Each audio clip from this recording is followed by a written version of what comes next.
buhay at gabay ng magulang ang kailangan. Maaaring may masiselang tema, lengguwahe, karahasan, sexual, horror o droga na hindi angkop sa mga bata.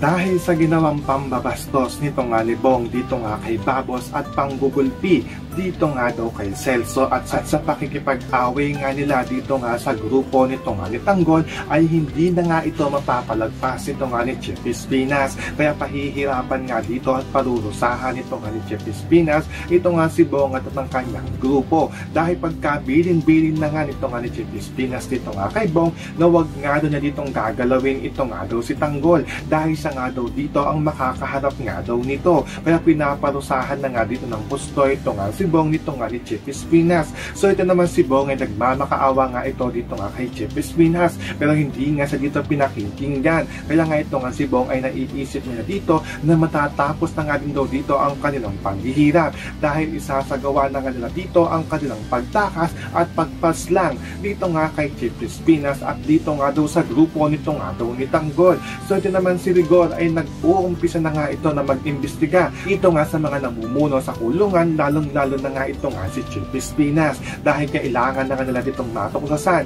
kung meron nga daw bang ginagawang kabalustugan ito nga daw sila Chief Espinas dahil hindi nga nila dito makausap ito nga Red Phoenix at hindi nga nila makuhanan kung sino nga daw ba ang nagtangka dito nga daw sa kanilang buhay. So makakaabangan nga natin dito ang pagpapahirap dito nga kay Bong at ang pag-iimbestiga nito nga ni Rigor dito nga kay Chief Espinas. Yan ang ating mga pakakatutukan at pakakaabangan dito nga lang sa FPJ's Batang Quiapo.